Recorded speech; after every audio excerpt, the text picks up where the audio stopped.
Alright, now that we've got our scene put together, let's go ahead and take a little bit of time and go through, find some textures, find where we can go to get textures. Online, if you go, you're going to find a couple of good spots. The places to go that I would suggest would be a couple of them right here. The first one, which is a Texture King, you'll find that most of these sites, they all have free images. Some of them will charge you some money for like really large size ones, but the main thing though is that you'll find a set of categories. For instance, like with this one and similar, you'll find categories like, say for instance, wood. We could go to wood, we could find the image that looks pretty close to what we're wanting. We could click on it. It'll give you a download. It's going to give you a really high resolution image that's going to give you lots of great detail to be able to use inside your scene. Another option, for instance, is my textures. This is going to have a lot of really good textures of surface material, but also one of the advantages to this is it has a lot of object-based textures for whether you're modeling or if you're trying to just put an image on top of another image. A lot of really good ones in here. There's about 4,300 images for it.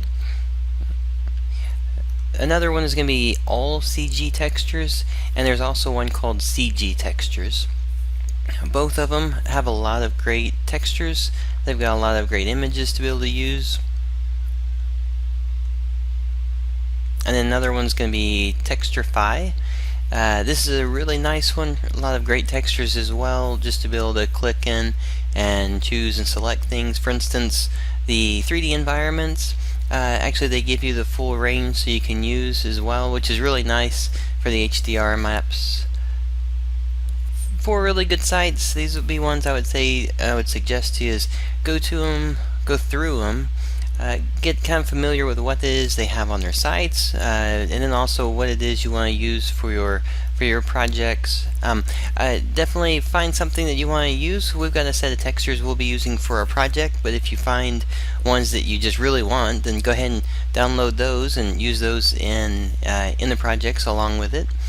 Also remember, you can always just get a camera, whether it's your phone or just digital camera, take pictures and use those images as well. It's really a fun thing to be able to just step outside, find what you want, and then come back in and put it inside your level. Alright, so next step, what we're going to do is once you have the textures, and or if you use the textures we have, which will come from the website, either case we're going to use those and we'll start placing them inside the scene and seeing how they look.